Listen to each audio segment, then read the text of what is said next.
यौन स्वास्थ्य सिर्फ शरीर का विषय नहीं, ये मन, भावनाओं और रिश्तों का संतुलन है। जब ये संतुलन बिगड़ता है तो असर केवल बिस्तर तक सीमित नहीं रहता। ये आत्मविश्वास, संबंधों की गर्माहट और खुद की पहचान तक को छू लेता है। डॉक्टर रिचर्ड बालो की किताब सेक्सुअल डिसफंक्शन यही संतुलन समझाने की कोशिश करती है। वो कहते हैं, sexual problems are rarely just physical, they are a conversation between the body and the mind. यानी ज्यादातर यौन समस्याएं सिर्फ शरीर से नहीं जन्मती, बल्कि उनके पीछे मन की थकान, तनाव, डर या रिश्तों की दूरी छिपी होती है।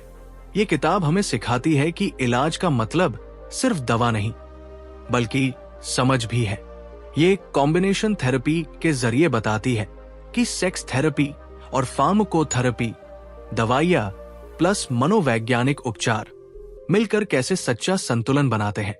ये कहती है कि जहां शरीर दर्द दिखाता है, वहां मन कहानी सुनाता है, और दोनों को सुनना ही असली इलाज है। किताब के हर अध्याय में बालो ने एक सचेत संदेश दिया है कि चाहे समस्या महिला की हो या पुरुष की, sexual healing starts when you start talking.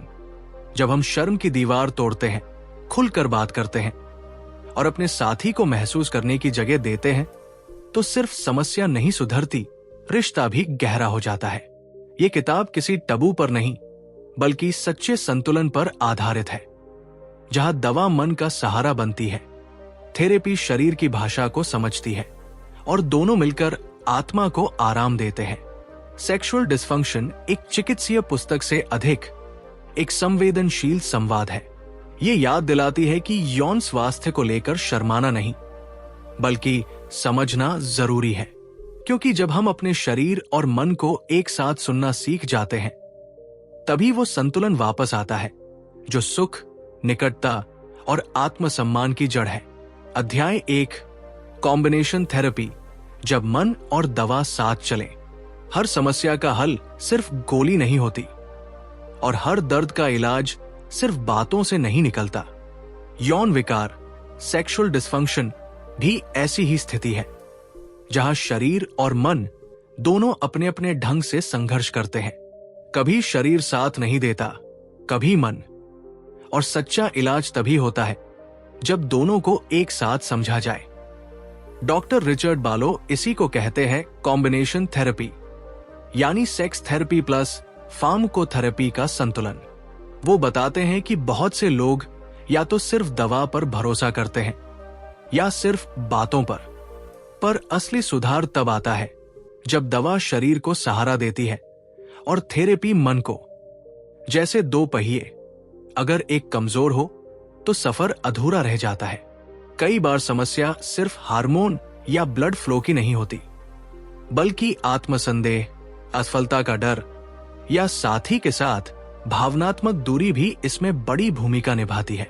उदाहरण के लिए, कोई पुरुष दवा लेकर इरेक्शन तो पा लेता है, लेकिन अगर वो हर बार असफल होने के डर में घिरा है, तो उसका शरीर साथ नहीं देगा, चाहे दवा कितनी भी अच्छी क्यों न हो। ऐसे में दवा लक्षण ठीक करती है, पर थेरेपी कारण तक पहुंचती है। बालो कहते हैं, pharmacotherapy opens the door, but sex therapy teaches you how to walk through it. यानी दवा रास्ता खोलती है, लेकिन थेरेपी उस रास्ते पर चलना सिखाती है। सेक्स थेरेपी में व्यक्ति अपने डर, असुरक्षा और गलत धारणाओं को पहचानता है। वो सीखता है कि यौन संबंध केवल प्रदर्शन नहीं, बल्कि साझेदारी है, जहां दोनों की लय, दोनों की सुविधा मायने रखती है। वही फार्माकोथेरेपी शरीर को जैविक स्तर पर सहारा देती है। रक्त प्रवाह, हार्मोन संतुलन और नर्व प्रतिक्रिया को संभालकर आत्मविश्वास लौटाती है। जब दोनों एक साथ चलते हैं, तो शरीर और मन दोनों सुकून महसूस करते हैं। और यही इस अध्याय का संदेश है। दवा शरीर को ठीक करती है, थेरेपी आत्मा को। कॉम्बिनेशन थेरेपी केवल इलाज नहीं, बल्कि संतुलन का विज्ञान है, जहां डॉक्टर, मरीज और उसका साथी तीनों मिलकर फिर से उस सहजता, आत्मविश्वास और प्रेम को वापस लाते हैं जो कभी इस डर, शर्म या असुरक्षा में खो गया था। अध्याय 2, female hypo active sexual desire disorder. जब इच्छा दिल में छिप जाती है, कभी कभी प्यार वही रहता है पर इच्छा कहीं खो जाती है। संबंध वही है, साथी वही है, लेकिन मन अब पहले जैसा नहीं। यही वो स्थिति है जिसे डॉक्टर रिचर्ड बालो female hypo active sexual desire disorder HSDD कहते हैं। यानी जब महिला की यौन इच्छा धीरे धीरे कम हो जाए, भले ही शरीर पूरी तरह स्वस्थ क्यों न हो। बालो बताते हैं कि ये समस्या केवल हार्मोन की नहीं होती, बल्कि भावनाओं की थकान और रिश्ते की दूरी से भी जुड़ी होती है। महिलाओं के लिए यौन इच्छा सीधे उनके मन और आत्मा से जुड़ी होती है। अगर मन पर बोझ हो, अगर रिश्ते में संवाद की कमी हो, या अगर वो खुद को सुंदर और वांछित महसूस न करे, तो शरीर खुद ब खुद पीछे हट जाता है। अक्सर महिलाएं इस कमी को मेरी गलती समझ लेती है, सोचती है कि शायद उम्र का असर है या साथी को निराश किया है। लेकिन बालो कहते हैं, loss of desire is not loss of love, it's a signal that something inside needs care. यानी इच्छा का कम होना प्यार का अंत नहीं, बल्कि एक संकेत है कि भीतर कुछ समझने और संभालने की जरूरत है। इस स्थिति में सबसे जरूरी है सुरक्षित संवाद, सेफ कम्युनिकेशन।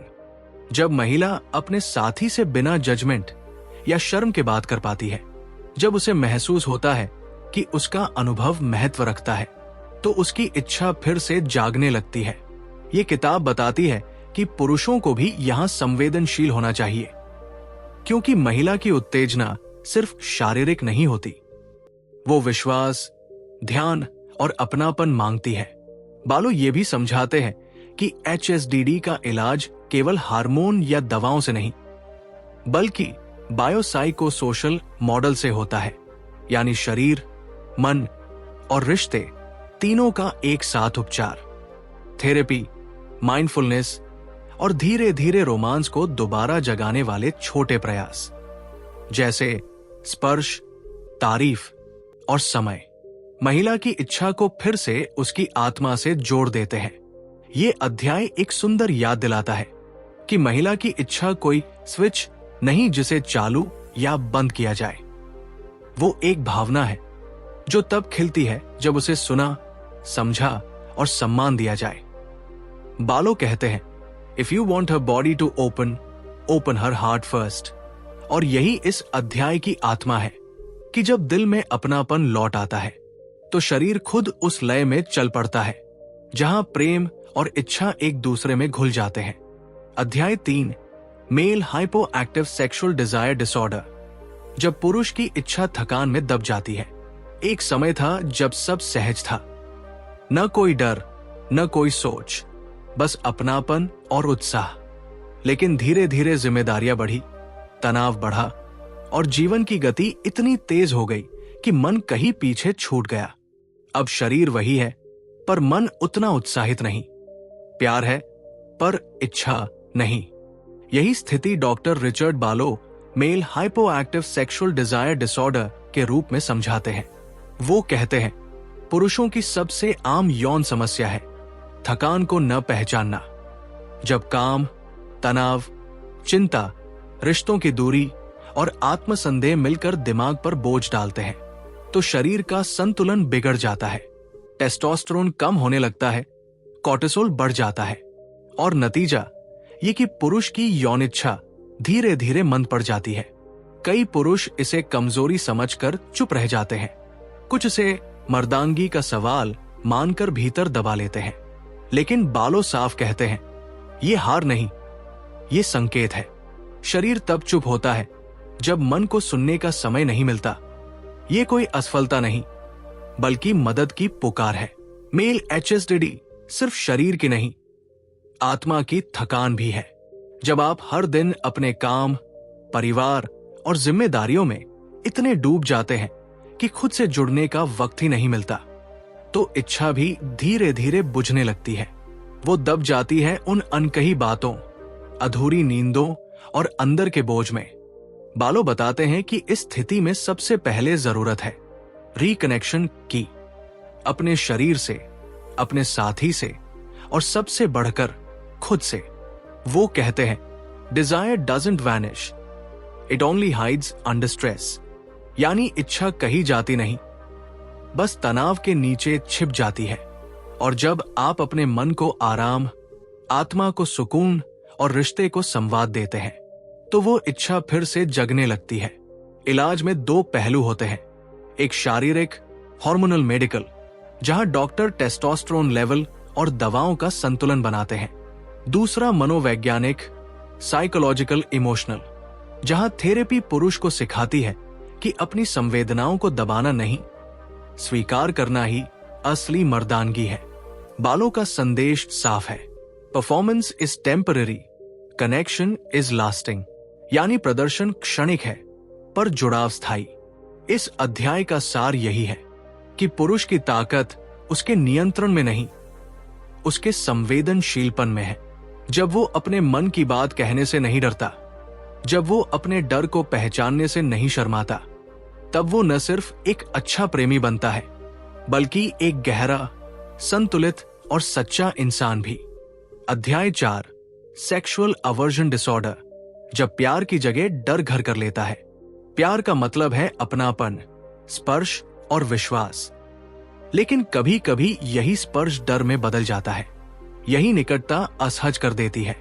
जब किसी व्यक्ति को यौन संपर्क से भय, घृणा या बेचैनी महसूस होने लगे, तो ये सिर्फ एक व्यवहार नहीं, बल्कि मन की पुकार होती है। इसे डॉक्टर रिचर्ड बालो सेक्सुअल अवर्जन डिसऑर्डर कहते हैं।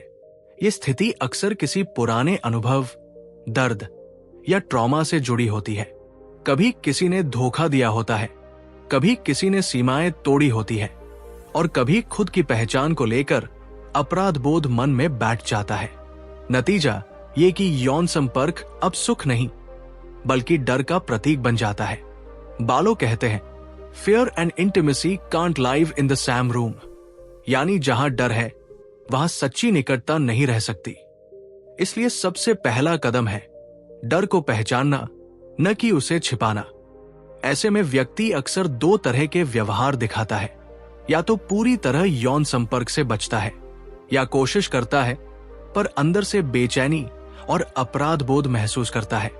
ये डर कई बार बिना शब्दों के दिखता है, अचानक पीछे हटना, नजरें चुराना या विषय बदल देना। और ये सब शरीर के सेल्फ प्रोटेक्शन मैकेनिज्म का हिस्सा होता है, जिसे मन ने दर्द से बचने के लिए बनाया है। लेकिन इस चुप्पी को तोड़ना ही असली इलाज की शुरुआत है। बालो बताते हैं कि सेक्सुअल अवर्जन डिसऑर्डर का समाधान केवल दवाइयों से नहीं, बल्कि सहानुभूति और धैर्य से भरे संवाद से होता है। थेरेपी में व्यक्ति को यह सिखाया जाता है कि उसका शरीर दुश्मन नहीं है, बल्कि वो एक ऐसा मित्र है जो कभी घायल हुआ था और अब बस भरोसे की जरूरत है। इसमें साथी की भूमिका बेहद अहम होती है। अगर आपका पार्टनर इस स्थिति में है, तो पहला काम समझना है, मनाना नहीं, उसे सुरक्षा का एहसास दिलाना कि वो अब नियंत्रण में है, कोई जल्दबाजी नहीं होगी, और उसका हर ना एक सम्मान है, इनकार नहीं। बालो कहते हैं, recovery from sexual fear begins with emotional safety. यानी जब मन को सुरक्षा मिलती है, तब शरीर भी खुलने लगता है। धीरे धीरे संवाद, थेरेपी और प्यार का स्पर्श वो दीवार गिराने लगते हैं जो डर ने खड़ी की थी। ये अध्याय हमें ये सिखाता है कि यौन डर कमजोरी नहीं, बल्कि अतीत का घाव है, और हर घाव ठीक हो सकता है अगर उसे स्नेह से छुआ जाए। क्योंकि सच्चा प्यार किसी को बदलने में नहीं, बल्कि उसे उसके डर समेत अपनाने में है। अध्याय 5, फीमेल सेक्सुअल अराउजल डिसऑर्डर, जब शरीर तैयार है पर मन नहीं। कभी कभी शरीर प्रतिक्रिया देता है पर दिल नहीं जुड़ता, साथ मौजूद है पर भीतर से कोई खिंचाव महसूस नहीं होता। महिला मुस्कुरा सकती है, बातचीत कर सकती है, लेकिन अंदर कुछ रुक गया होता है, मानो मन और शरीर एक दूसरे से कट गए हों। इसी स्थिति को डॉक्टर रिचर्ड बालो कहते हैं, फीमेल सेक्सुअल अराउजल डिसऑर्डर, एफसैड। यानी जब शारीरिक उत्तेजना या भावनात्मक जुड़ाव पूरी तरह नहीं बन पाता। बालो बताते हैं कि महिला की उत्तेजना सिर्फ हार्मोन या रक्त प्रवाह से तय नहीं होती। वो उसके मन, सुरक्षा, आत्मसम्मान और भावनात्मक कनेक्शन से गहराई से जुड़ी होती है। अगर रिश्ता तनावपूर्ण है, अगर मन में असुरक्षा या अपराध बोध है, या अगर उसे लगता है कि उसकी भावनाओं को महत्व नहीं दिया जा रहा, तो शरीर का सिस्टम खुद को प्रोटेक्ट मोड में डाल देता है। वो प्रतिक्रिया देना बंद कर देता है क्योंकि उसका मन अभी सहज नहीं है। कई बार साथी सोचते हैं कि ये सिर्फ शारीरिक समस्या है, पर सच ये है कि ये मन की डिस्कनेक्ट का परिणाम है। बालो कहते हैं, female arousal is not about excitement, it's about emotional safety. यानी महिला का जागरण उत्साह से नहीं, बल्कि सुरक्षा के एहसास से शुरू होता है। थेरेपी में बालो इस समस्या को 3 हिस्सों में बांटकर समझाते हैं। एक बायोलॉजिकल, हार्मोनल असंतुलन, थायराइड या रजोनिवृत्ति जैसी स्थितियां। 2 साइकोलॉजिकल, तनाव, डिप्रेशन या पिछले दर्दनाक अनुभव। 3 रिलेशनल, साथी से दूरी, संवाद की कमी या भावनात्मक असंतुलन। इलाज में इन तीनों को साथ लेकर चलना जरूरी है। कई बार हार्मोन थेरेपी शरीर को सहारा देती है, पर जब तक मन और रिश्ता न ठीक हो, असर अधूरा रहता है। इसलिए बालो कपल बेस्ड थेरेपी पर जोर देते हैं, जहां दोनों मिलकर अपने संबंध को फिर से संवेदनशीलता और समझ के साथ जोड़ते हैं। वो कहते हैं, हर महिला का शरीर एक भाषा बोलता है। अगर आप सुनना जानते हैं तो वो खुद रास्ता बता देगा। इस सुनने का मतलब है धैर्य, ध्यान और सम्मान। जब साथी ये सीख जाता है कि जल्दबाजी नहीं, अपनापन जरूरी है, तो धीरे धीरे महिला का शरीर फिर से भरोसा करना शुरू कर देता है। ये अध्याय सिखाता है कि महिला की उत्तेजना कोई तकनीकी प्रतिक्रिया नहीं, वो मन की शांति और आत्मीयता की परिणति है। जब दिल को सुरक्षा मिलती है तो शरीर खुद ब खुद खुल जाता है। बालो के शब्दों में, if you want her body to respond, make her heart feel safe first. और यही इस अध्याय की आत्मा है कि महिला का सुख केवल स्पर्श से नहीं, बल्कि समझ, संवेदना और प्रेम से जन्म लेता है। अध्याय 6, इरेक्टाइल डिस्फंक्शन, जब शरीर नहीं, मन रुक जाता है। हर पुरुष कभी न कभी इस डर से गुजरता है, अगर आज नहीं हुआ तो। ये सवाल जितना छोटा लगता है, उतना ही गहरा जख्म दे सकता है। एक असफल पल कई बार आत्मविश्वास को तोड़ देता है और फिर उस डर की जड़ें मन में गहराई तक उतर जाती है। यही स्थिति है जिसे डॉक्टर रिचर्ड बालो इरेक्टाइल डिस्फंक्शन एड कहते हैं, यानी जब शारीरिक रूप से सक्षम होने के बावजूद पुरुष अपने शरीर की स्वाभाविक प्रतिक्रिया खोने लगता है। बालो कहते हैं, most erections are not lost by body but by mind. यानी ज्यादातर मामलों में शरीर नहीं, मन ही रुकता है। जब चिंता, तनाव या डर शरीर की कमान संभाल लेते हैं तो रक्त प्रवाह चाहे जितना सही हो, प्रतिक्रिया नहीं आती। पुरुष के लिए ये एक फेलियर नहीं, बल्कि मन की प्रोटेक्शन है, क्योंकि दिमाग उस पल को सुरक्षित नहीं, जोखिम भरा मानता है। इरेक्टाइल डिस्फंक्शन के पीछे कई कारण हो सकते हैं। शारीरिक, बायोलॉजिकल हृदय रोग, मधुमेह, रक्तचाप या हार्मोनल बदलाव। मनोवैज्ञानिक, साइकोलॉजिकल प्रदर्शन का दबाव, असफलता का डर या रिश्ते में तनाव। सामाजिक, रिलेशनल साथी से भावनात्मक दूरी या संवाद की कमी। बालो बताते हैं कि हर कारण का एक साझा बिंदु है, लॉस ऑफ कॉन्फिडेंस। जब पुरुष को लगता है कि वो काफी नहीं है, तो शरीर भी उसी विश्वास को प्रतिबिंबित करता है। इसलिए उपचार का पहला कदम है शेम को साइलेंस से तोड़ना, खुलकर बात करना, अपने डॉक्टर या साथी से अपने डर साझा करना। क्योंकि जब शब्द बाहर आते हैं तो मन का बोझ हल्का होने लगता है। इलाज 2 रास्तों से चलता है, फार्माकोलॉजिकल थेरेपी जैसे सिल्डेनाफिल या अन्य दवाएं जो रक्त प्रवाह बढ़ाकर शरीर को सहायता देती है। सेक्स थेरेपी जो पुरुष को यह समझने में मदद करती है कि सफलता का अर्थ केवल इरेक्शन नहीं है, बल्कि जुड़ाव, संवेदना और सहजता भी उतनी ही जरूरी है। बालो कहते हैं, medicine can help the body rise but only love can keep it alive. यानी दवा शरीर को सहारा देती है, पर असली स्थायित्व प्यार, धैर्य और समझ से आता है।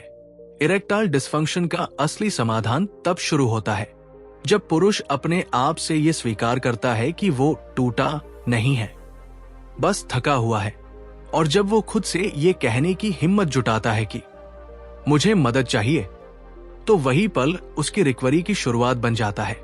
ये अध्याय सिखाता है कि मर्दानगी का मतलब कभी परफेक्शन नहीं, बल्कि ईमानदारी है। जो अपने डर को पहचान लेता है वो उसे जीत भी सकता है, और जब मन और शरीर फिर से एक ही लय में आ जाते हैं तो सिर्फ सेक्स नहीं, आत्मविश्वास भी लौट आता है। अध्याय 7, फीमेल ऑर्गेज्म डिसऑर्डर। जब सुख अधूरा रह जाता है। कई बार प्यार पूरा होता है पर अनुभव अधूरा रह जाता है। महिला मुस्कुराती है, साथ देती है, पर भीतर कहीं एक अधूरापन रह जाता है। मानो शरीर ने सफर पूरा किया पर आत्मा मंजिल तक नहीं पहुंची। डॉक्टर रिचर्ड बालो इसी स्थिति को कहते हैं फीमेल ऑर्गेज्म डिसऑर्डर, FOD। यानी जब महिला को ऑर्गेज्म, चरम सुख तक पहुंचने में कठिनाई होती है या वो उसे पूरी तरह महसूस नहीं कर पाती। बालो बताते हैं कि ये केवल शारीरिक समस्या नहीं, बल्कि मन, ध्यान और भावनात्मक जुड़ाव का मिश्रण है। महिला का शरीर तभी खुलकर प्रतिक्रिया देता है जब उसे सुरक्षा, अपनापन और भरोसा महसूस होता है। अगर उसके भीतर चिंता, आत्मसंदेह या असहजता है तो शरीर अनजाने में खुद को रोक लेता है। कई बार साथी सोचते हैं कि वो संतुष्ट है क्योंकि उसने मुस्कुरा दिया या कुछ नहीं कहा, पर असली सच्चाई अक्सर चुप्पी में छिपी होती है। बालो कहते हैं साइलेंस डजंट मीन सैटिस्फैक्शन, यानी चुप रहना ये साबित नहीं करता कि सब ठीक है। कई बार ये केवल भावनात्मक दूरी का संकेत होता है। फीमेल ऑर्गेज्म डिसऑर्डर के पीछे कई कारण हो सकते हैं। शारीरिक, हार्मोनल बदलाव, रजोनिवृत्ति या रक्त संचार की समस्या। मनोवैज्ञानिक, परफॉर्मेंस का डर, शर्म या सेक्स को लेकर सामाजिक अपराध बोध। रिश्तागत, साथी के साथ संवाद की कमी या भावनात्मक अलगाव। बालो कहते हैं कि समाधान तकनीक में नहीं, संवेदनशीलता में है। महिला के लिए ऑर्गेज्म कोई लक्ष्य नहीं, ये यात्रा का चरम है जहां मन और शरीर एक साथ बहते हैं। अगर पुरुष जल्दबाजी छोड़कर सुनना सीख जाए तो महिला खुद अपनी लय में उस सुख तक पहुंच जाती है। इसलिए बालो का सुझाव है focus less on climax, more on connection. Therapy में महिलाओं को यह सिखाया जाता है कि उनका शरीर गलत नहीं, बस थोड़ा समय और ध्यान मांगता है, और पुरुषों को यह सिखाया जाता है कि उनकी भूमिका साबित करने की नहीं, बल्कि सहारा देने की है। धीरे धीरे संवाद, धैर्य और बिना दबाव के अपनापन उस भरोसे को जगाता है जो आनंद का असली द्वार खोलता है। बालो कहते हैं a woman reaches her peak not when touched but when understood.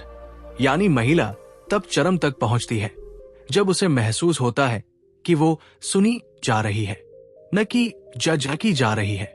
ये अध्याय हमें याद दिलाता है कि सुख कोई क्षणिक घटना नहीं, बल्कि भावनात्मक एकता की परिणति है। जब दो लोग एक दूसरे को समझने, महसूस करने और सम्मान देने लगते हैं तो हर स्पर्श एक प्रार्थना बन जाता है और हर सांस एक संगीत। अध्याय 8, मेल इजैक्युलेटरी ऑर्गेस्मिक डिसऑर्डर्स। जब नियंत्रण और जुड़ाव में टकराव हो जाता है। पुरुषों के लिए कंट्रोल शब्द अक्सर गर्व का विषय होता है, चाहे वो जिंदगी हो, काम हो या सेक्स। पर कभी कभी यही नियंत्रण एक बोझ बन जाता है। कभी जल्दी स्खलन, प्रीमेच्योर इजैक्युलेशन हो जाता है, तो कभी बहुत देर तक कुछ नहीं होता, डिलेड इजैक्युलेशन। और यही विरोधाभास बन जाता है जब शरीर कुछ और चाहता है और दिमाग कुछ और सोच रहा होता है। डॉक्टर रिचर्ड बालो इस स्थिति को समझाते हैं मेल इजैक्युलेटरी ऑर्गेस्मिक डिसऑर्डर्स। बालो कहते हैं ejaculation is not just a physical event, it's an emotional release. यानी स्खलन केवल शरीर की प्रतिक्रिया नहीं, बल्कि मन के तनाव, नियंत्रण और जुड़ाव का मिश्रण है। अगर मन में डर, चिंता या असंतोष है तो शरीर भी भ्रमित हो जाता है। प्रीमेच्योर इजैक्यूलेशन पे के मामले में पुरुष अक्सर सोचते हैं कि मैं खुद को रोक क्यों नहीं पा रहा। वही डिलेड इजैक्यूलेशन दे में सवाल होता है, मैं प्रतिक्रिया क्यों नहीं दे पा रहा। दोनों स्थितियों में जड़ एक ही होती है, परफॉर्म करने का दबाव और असफलता का डर। बालो बताते हैं कि प्रीमेच्योर इजैक्यूलेशन में दिमाग खतरे की स्थिति में होता है। वो जल्दी खत्म करना चाहता है ताकि फेल न हो, जबकि डिलेड इजैक्यूलेशन में दिमाग बहुत ज्यादा नियंत्रण में होता है। वो इतना सोचता है कि शरीर की सहजता खो जाती है। थेरेपी में इसका इलाज तकनीक से नहीं, ट्रस्ट से होता है। पुरुष को पहले यह समझना होता है कि ये उसकी गलती नहीं, बल्कि उसके तनाव और सोच की प्रतिक्रिया है। बालो कहते हैं, your body reacts faster than your mind can relax. यानी जब तक मन शांत नहीं होगा, शरीर अपनी लय में नहीं आ पाएगा। इलाज में दो प्रमुख रास्ते अपनाए जाते हैं। बिहेवियरल थेरेपी, जहां पुरुष को अपनी उत्तेजना और सांसों के रिदम को पहचानना सिखाया जाता है। धीरे धीरे वो अपने शरीर की प्रतिक्रिया को ऑब्जर्व करना सीखता है, बिना दबाव, बिना शर्म के। कपल थेरेपी, जहां साथी को भी शामिल किया जाता है ताकि वो समझ सके कि ये असफलता नहीं, बल्कि मनोवैज्ञानिक थकान है। जब संवाद खुलता है, दबाव घटता है और शरीर फिर से अपने स्वाभाविक संतुलन में लौटने लगता है। बालो का संदेश बहुत सशक्त है। Control doesn't mean holding back, it means flowing together. यानी असली नियंत्रण रोकने में नहीं, बल्कि अपने साथी के साथ एक लय में बहने में है। ये अध्याय सिखाता है कि सेक्स कोई परीक्षा नहीं, जहां समय या परिणाम मायने रखता है। ये एक साझा अनुभव है, जहां दो लोग एक दूसरे की सांसों और एहसासों में खो जाते हैं। और जब पुरुष ये समझ जाता है कि उसका मूल्य कितनी देर नहीं, बल्कि कितनी गहराई में है, तब उसका हर पल एक सच्चे जुड़ाव में बदल जाता है। अध्याय 9, डिस्पेरोनिया, जब प्यार के साथ दर्द भी आ जाता है। प्यार का सबसे सुंदर रूप वह है जहां दो शरीर एक दूसरे में सुकून पाते हैं। लेकिन जब वही पल दर्द में बदल जाए, तो रिश्ता सिर्फ शारीरिक नहीं, भावनात्मक रूप से भी प्रभावित होता है। डिस्पेरोनिया वही स्थिति है जब यौन संबंध के दौरान या बाद में दर्द महसूस होता है। डॉक्टर रिचर्ड बालो बताते हैं कि ये दर्द सिर्फ शरीर में नहीं होता, बल्कि मन में भी गहराई तक उतर जाता है। कई बार ये दर्द एक लक्षण नहीं, बल्कि संकेत होता है कि कहीं कुछ भीतर असंतुलित है। ये स्थिति महिलाओं में अधिक आम है, पर पुरुषों में भी हो सकती है। इसका कारण हमेशा एक जैसा नहीं होता। बालो इसे 3 स्तरों पर समझाते हैं। शारीरिक कारण, फिजिकल कॉजेस, संक्रमण, सूजन, हार्मोनल असंतुलन या मांसपेशियों की जकड़न। महिलाओं में अक्सर योनि की सूखापन, संक्रमण या एंडोमेट्रियोसिस जैसी स्थिति इसका कारण बनती है। पुरुषों में भी फोरस्किन की टाइटनेस, इन्फेक्शन या चोटें इसका कारण हो सकती है। मनोवैज्ञानिक कारण, साइकोलॉजिकल कॉजेस, डर, तनाव, शर्म या पुराने यौन आघात, ट्रॉमा। अगर किसी महिला ने पहले कभी दर्द महसूस किया है, तो उसका दिमाग अगली बार उसी अनुभव से डरने लगता है और शरीर खुद को बचाने की मुद्रा में चला जाता है, जिससे दर्द और बढ़ जाता है। रिश्तागत कारण, रिलेशनल कॉजेस, जब संवाद की कमी हो या साथी ये न समझे कि सामने वाला असहज महसूस कर रहा है, तो ये दूरी दर्द को और गहरा बना देती है। बालो कहते हैं, the body remembers pain longer than the mind admits it. यानी शरीर उस दर्द को याद रखता है जिसे मन भूलने की कोशिश करता है। इसलिए डिस्पेरोनिया का इलाज सिर्फ शरीर का नहीं, बल्कि मन और रिश्ते का भी होना चाहिए। थेरेपी में इसका समाधान धीरे धीरे होता है। महिला को यह महसूस कराना कि उसका शरीर सुरक्षित है, कि उसके ना का सम्मान होगा और कि कोई जल्दबाजी नहीं होगी। ये इलाज की पहली सीढ़ी है। फिजिकल ट्रीटमेंट जैसे लुब्रिकेंट, हार्मोन थेरेपी या पेल्विक रिलैक्सेशन, साथ में इमोशनल काउंसलिंग इस समस्या को दोनों स्तरों पर हल करता है। बालो जोर देते हैं कि ये दर्द शर्म की बात नहीं, बल्कि शरीर का सिग्नल है जो कह रहा है मुझे ध्यान दो।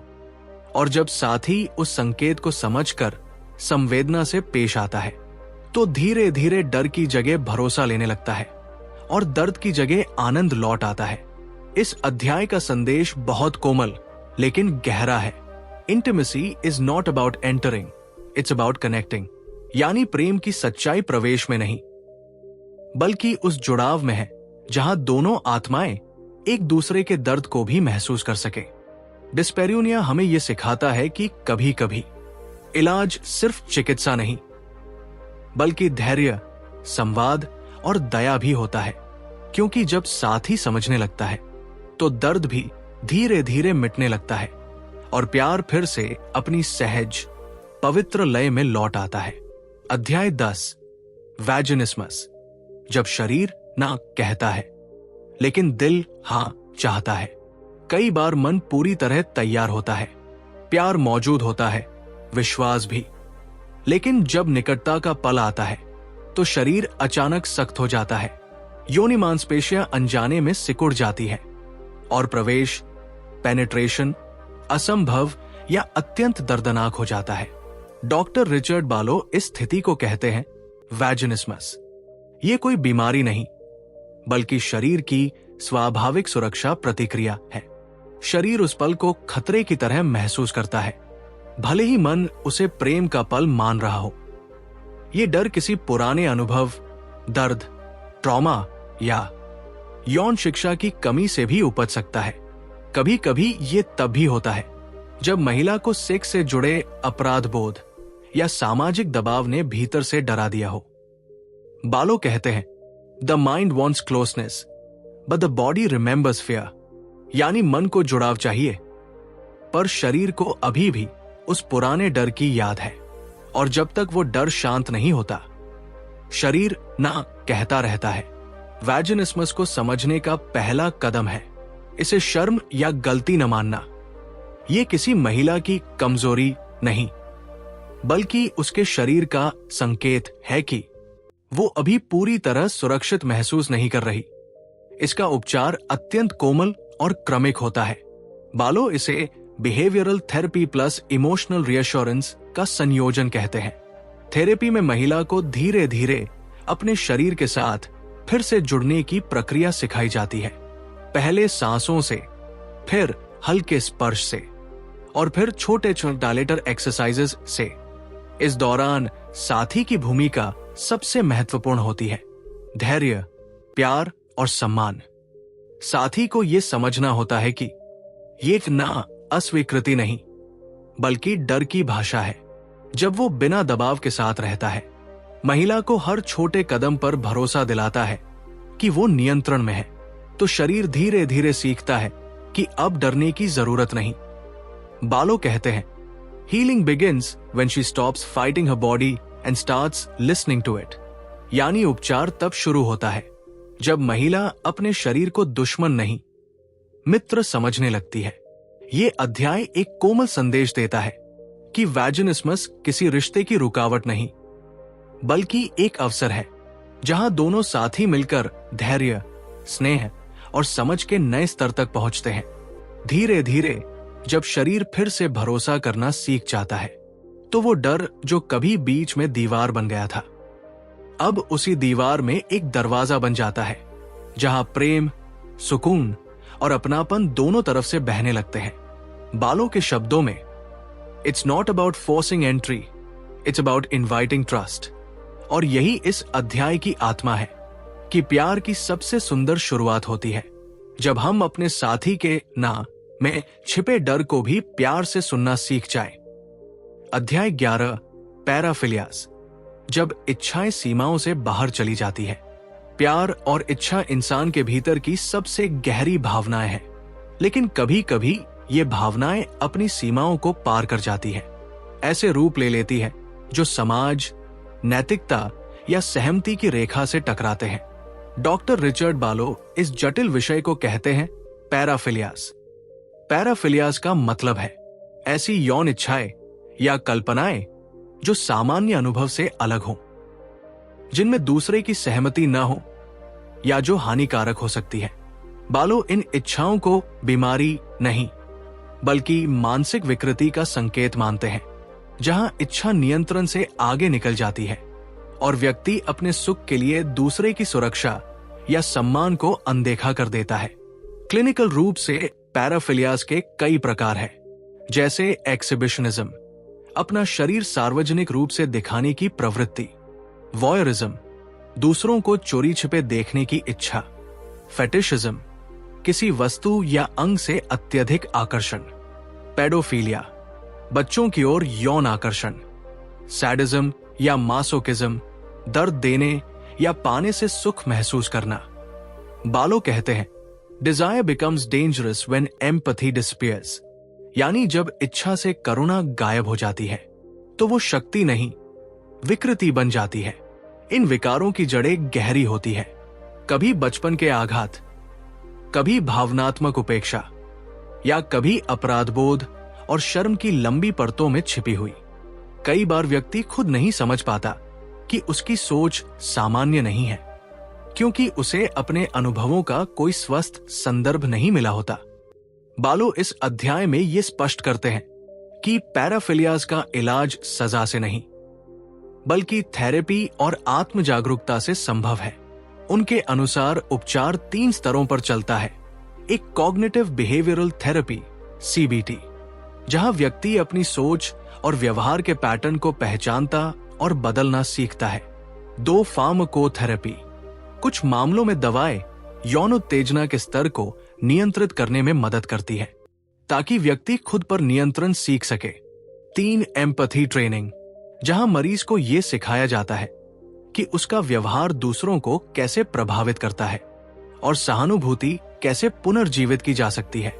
बालो का दृष्टिकोण बहुत मानवीय है। वो कहते हैं you cannot heal shame with punishment, you heal it with understanding, यानी शर्म को दंड से नहीं समझ से मिटाया जा सकता है।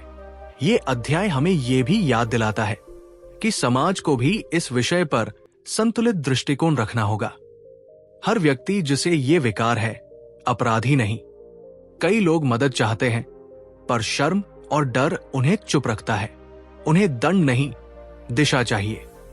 अंत में बालो कहते हैं healthy sexuality is not about control, it's about consent, यानी सच्चा यौन संतुलन वही है जहां इच्छा और संवेदना दोनों साथ हों, जहां सुख किसी के दर्द की कीमत पर नहीं आता बल्कि दोनों की आजादी और सम्मान से जन्म लेता है।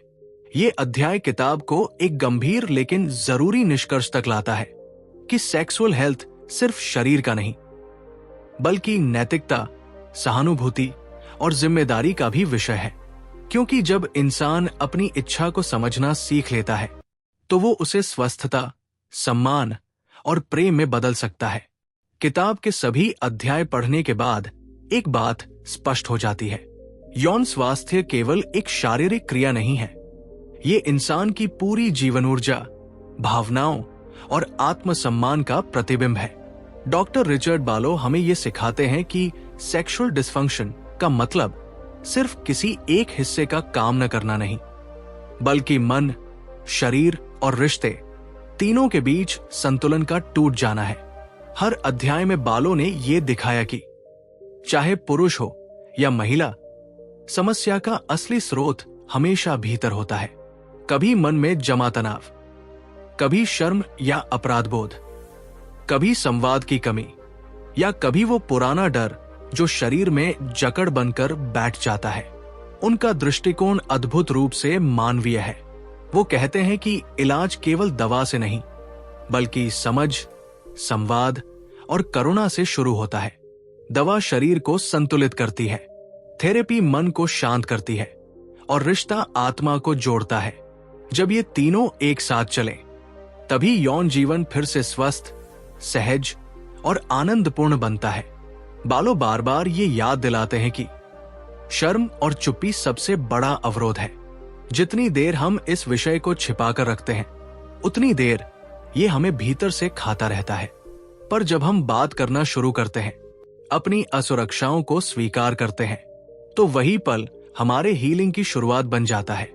ये किताब सिर्फ डॉक्टरों या पेशेवरों के लिए नहीं है, ये हर उस इंसान के लिए है जो अपने रिश्ते को गहराई से समझना और जीना चाहता है।